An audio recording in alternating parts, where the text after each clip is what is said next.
এবার ভারত সীমান্তে অস্ত্র মজুত করতে শুরু করলো পাকিস্তান। কালকে স্যাটেলাইট ইমেজে এমন এক তথ্য আমাদের সামনে এসছে, তা ভারতের জন্য নিঃসন্দেহে ভয়ানক কিছু বার্তা নিয়ে আসছে বলে বিশেষজ্ঞরা মনে করছেন। একাধিক রিপোর্ট কালকে প্রকাশিত হয়েছে, যেখানে বলা হচ্ছে ভারত সীমান্তে 250টি চাইনিজ আর্টিলারি গান ইতিমধ্যে মজুত করেছে পাকিস্তান। কোথাও রিপোর্টে বলা হচ্ছে সংখ্যাটি 300। কিন্তু হঠাৎ করে ভারত সীমান্তে কেন এত বিপুল পরিমাণে অস্ত্র মজুত করতে শুরু করলো পাকিস্তান, সে বিষয়ে কিন্তু প্রশ্ন বিভিন্ন মহলে উঠতে শুরু করেছে। দেখুন, পাকিস্তান যখন ইন্টারনালি সমস্যায় পড়ে, তখনই ভারতের দিকে সমস্ত কিছু তারা কিন্তু ঘুরিয়ে দেওয়ার চেষ্টা করে। দেশের আভ্যন্তরীণ একাধিক কোন্দল, একাধিক গোষ্ঠীদ্বন্দ্ব, একাধিক বিস্ফোরণের ঘটনা, সমস্ত কিছুকে ধামাচাপা দেওয়ার জন্য তারা ফের ভারতের সঙ্গে যে স্মল স্কেল অফ ওয়ার চাইছে, তা কিন্তু স্পষ্ট। এবং এক্ষেত্রে দেখা যাচ্ছে চীন তাদেরকে 100% সহায়তা করছে। একাধিক রিপোর্ট বলছে শুধু আর্টিলারি গান নয়, চীন পাকিস্তানকে ভারত সীমান্তে মজুত করার জন্য SH-15 ক্যাননস ইতিমধ্যেই ডেলিভারি করে দিয়েছে।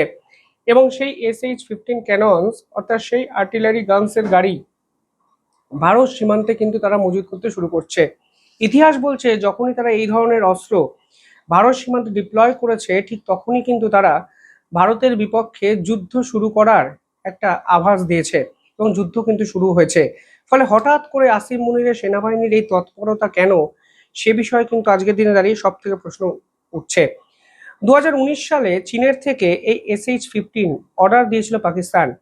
চীন পাকিস্তানকে এবার মানে এই বর্তমান সময়ে সে HS-15 ডেলিভারি করেছে। এবং এমন অবস্থা চীন এবং পাকিস্তানের বন্ধুত্বের, যে চীন এই সমস্ত প্রোডাকশন পাকিস্তানেই করা যাবে বলে পাকিস্তানকে 100% ছাড় কিন্তু দিয়ে দিয়েছে। পাশাপাশি যদি এই মুহূর্তে চীন এবং পাকিস্তানের এই ডিফেন্স প্যাক্টগুলো দেখেন, তাহলে দেখবেন ভারতের জন্য ক্রমাগত বিপদ কিন্তু ঘনানোর চেষ্টা করছে চীন। 100% সাপোর্ট বললেও কম বলা হয়। এই মুহূর্তে HQ ডিফেন্স সিস্টেম পাকিস্তানকে দিয়ে দিয়েছে চীন।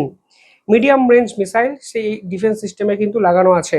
শুধু তাই নয়, একাধিক এয়ার পাওয়ার ফাইটার জেট, যেমন J-10, J-17, সবই কিন্তু চীন পাকিস্তানকে দিয়েছে। এমনকি PL-15 মিসাইল, সেটাও কিন্তু পাকিস্তানকে চীন দিয়েছে। অর্থাৎ চীন সম্পূর্ণভাবে পাকিস্তানকে তাদের উপরে ডিপেন্ডেন্ট করে দিয়েছে। আর এখানেই ভারতের সঙ্গে চীনের প্রধান বৈপরীত্য।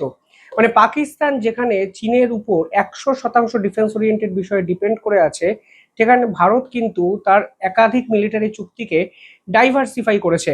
ভারত রাশিয়ার থেকে ফাইটার জেট নিয়েছে, ইসরায়েলের থেকে র্যাম্পেজ মিসাইল নিয়েছে, ডিফেন্স সিস্টেম নিয়েছে, রাশিয়ার থেকে ডিফেন্স সিস্টেম নিয়েছে, আমেরিকা থেকে অ্যাপাচি হেলিকপ্টার নিচ্ছে। ফলে ভারতের যে ডিফেন্স প্যাক্টগুলো আছে, তা বিভিন্ন দেশের সঙ্গে কিন্তু করা। ফলে এই যে ডাইভার্সিফিকেশন অফ মিলিটারি উইপেন্স, সেটা কিন্তু বর্তমান ওয়ারফেয়ারে অত্যন্ত গুরুত্বপূর্ণ। মানে আজকে ধরুন পাকিস্তান চীনের উপর 100% ডিপেন্ডেন্ট, কালকে কোনো না কোনো বিষয়ে চীনের সঙ্গে তাদের সংঘাত হলো, এবং এতে সব থেকে বড় বিপদে পড়বে পাকিস্তান। কারণ এই অস্ত্রগুলো শুধু নিলেই হয় না, এদের মেনটেনেন্স, এদের সাপোর্টিং একাধিক জিনিস, ছোট ছোট পার্টস, সবই কিন্তু সেই দেশ থেকে নিয়ে আসতে হয়। এবং এগুলো যদি কোনো অবস্থাতে সমস্যায় পড়ে বা বিকল হয়, তাহলে তাদের দেশের ইঞ্জিনিয়ারের উপরেও কিন্তু ভরসা করে থাকতে হয়। ফলে সেখান থেকে কোনো নির্দিষ্ট একটি রাষ্ট্রের উপর 100% ডিপেন্ড করা মানে আপনি যে কোনো মুহূর্তে ফেসে যেতে পারেন, যা পাকিস্তান এই মুহূর্তে করেছে। কিন্তু চীন হঠাৎ করে এত অ্যাগ্রেসিভলি পাকিস্তানকে সাহায্য করছে কেন, সেটাও কিন্তু আজকের দাঁড়িয়ে সব থেকে বড় প্রশ্ন। শুধু ব্যবসা ভাববেন না, চীন কিন্তু দেশ বিদেশের বিভিন্ন দেশের সঙ্গে ব্যবসা করে। ফলে শুধুমাত্র ব্যবসায়ী খাতিরে তারা সমস্ত কিছু উজাড় করে পাকিস্তানকে দিচ্ছে, সেটা কিন্তু হতে পারে না। যদিও চায় না, বেশি দিন যায় না, আমরা অপারেশন সিন্দুরে দেখেছি কিভাবে PL-15 মিসাইল ভূপতিত করেছে ভারত, কিভাবে HQ-9 ডিফেন্স সিস্টেম চুরমার করে দিয়েছে ভারত। এবং সব মিলিয়ে ভারত স্পষ্ট বুঝিয়ে দিয়েছে যে চীনা অস্ত্র ঠিক কিভাবে বিকল করতে হয় এবং কিভাবে ভূপতিত করতে হয়। এই প্রেক্ষাপটে দাঁড়িয়ে ভারত কি করবে, সেটা তো নিঃসন্দেহে দেখার বিষয়। আরো একটা ইন্টারেস্টিং বিষয়, কালকে লস্কর-ই তৈবার এক কমান্ডার পাকিস্তানে এক বিস্ফোরক স্বীকারোক্তি করে। তারা পরিষ্কারভাবে বলে কালকে যে ভারত শেষ কয়েক বছরে 30 জন লস্কর-ই তৈবার সদস্যদের বেছে বেছে খতম করেছে। এবং ভারত নাকি অপারেশন চালাচ্ছে পাকিস্তানের একাধিক জায়গায়, যা পাকিস্তান সরকার ধরতেই পারছে না। লস্কর-ই তৈয়বারের পক্ষ থেকে কালকে স্বীকার করা হচ্ছে যে ভারতের গুপ্তচররা পেশোয়ার, করাচি, রাওয়ালপিন্ডি, মুজাফফরবাদ এবং রাওয়ালকোট এই সমস্ত জায়গায় অ্যাগ্রেসিভলি সক্রিয়ভাবে কাজ করছে, কিন্তু পাকিস্তানের পক্ষ থেকে পাল্টা দেওয়ার জন্য কিচ্ছু পাওয়া যাচ্ছে না। লস্কর-ই তৈয়বা বলছে আমাদের দোষটা কি, আমরা আল্লাহর নাম বলি এটা দোষ। আমি একদম কোট আন কোট একটু দেখাচ্ছি, কারণ আমি মিসকোট করতে চাই না। লস্কর-ই তৈয়বারের পক্ষ থেকে কাল কি বিবৃতি দেওয়া হয়েছে সেখানে তারা বলছে যে our only crime is that we believe in লা ইলাহা ইল্লাল্লাহ, অর্থাৎ তারা বলতে চাইছে যে শুধুমাত্র আল্লাহর নাম তারা করেন বলে সেটাই তাদের একমাত্র ক্রাইম বা অপরাধ। We are not people who worship Hanuman, Ganesh and হরিনাম, অর্থাৎ তারা বলছে যে আমরা হনুমানজির নাম করি না, গণেশের নাম করি না, কিংবা হরিনাম করি না বলে আমাদের যাবতীয় অপরাধ। অর্থাৎ তারা পুরো বিষয়টিকে ধর্মীয় অ্যাঙ্গেলে ঘুরিয়ে দেওয়ার চেষ্টা করছে যে শুধুমাত্র আল্লাহর বাণী, আল্লাহর নাম তারা করেন বলে তাদেরকে বেছে বেছে মেরেছে ভারত। শুধু তাই নয়, সেখানে তারা বলছেন this Hindu wants the crowd to be worship, অর্থাৎ এই হিন্দু নাগরিকরা চায় যে গরুকে যেন পুজো করা হয়। এবং এর পাশাপাশি ইসরায়েল এবং জিউসকে নিয়েও একাধিক কথা তারা বলেন।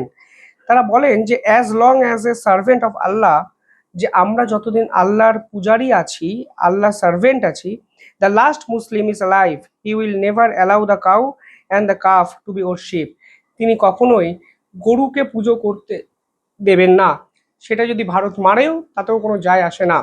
ফলে পুরো বিষয়টি পাকিস্তান কিভাবে পরিচালনা করে তারও একটি আভাস আপনারা পেতে পারেন, যে ভারতের বিপক্ষে যুদ্ধ কিভাবে ত্বরান্বিত করে, নাকি আল্লাহর নাম তুমি নাও, ইসলামের কথা তুমি বলো, তাহলে এক ঝাঁক মানুষ আবেগের বশবর্তী হয়ে ভারতের বিপক্ষে যুদ্ধ করতে চলে আসবে।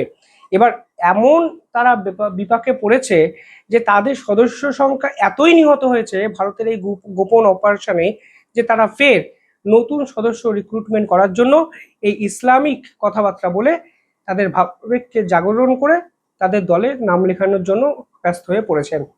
ফলে ভারত আলটিমেটলি যে কি ড্যামেজ পাকিস্তানে প্রতিনিয়ত করেছে তা আজ ভারতকে বলতে হচ্ছে না, আজকে এই সকল লস্কর-ই তৈয়বার কমান্ডাররাই বলছে। এবং শেষ কয়েক বছরে 30 জন লস্করি কমান্ডার খতম করে দিয়েছে ভারত, এই স্বীকারোক্তি কালকে পাকিস্তানের পক্ষ থেকেই এলো। এবং পাকিস্তান স্পষ্ট বলছে একাধিক জায়গায় গোপন অপারেশন ভারতের ইন্টেলিজেন্স ডিপার্টমেন্টের লোকেরা চালাচ্ছে, যার পাল্টা রেমেডি ভারতের বিপক্ষে আসিম মুনিরের নেই। তাই আসিম মুনির যতই সীমান্তে বড় বড় আর্টিলারি গানকে ডিপ্লয় করুক না কেন, তাদের দেশের মানুষই, তাদের দেশের জঙ্গি সংগঠনই, তাদের নাগরিকরাই যে এই সেনাবাহিনীর বিপক্ষে কোনো বিপক্ষে কথা বলছে এবং এদের প্রতি যে কোনো ভরসা রাখতে পারছে না, তা কিন্তু স্পষ্ট হয়ে গেল কালকে ফের একবার। এবার এত সেনাবাহিনী ডিপ্লয়ের বিপক্ষে ভারত কি করবে, আজকের দিনে দাঁড়িয়ে সব থেকে বড় এটা প্রশ্ন। ভারতকে কি ফের সময় এসছে জবাব দেওয়ার, নাকি এখনো ওয়েট অ্যান্ড সি, ধীরে চলো নীতিতে বিশ্বাস করবে ভারতের সেনা? প্রশ্ন কিন্তু ওঠে, কি করা উচিত ভারতের? কমেন্টে জানাবেন।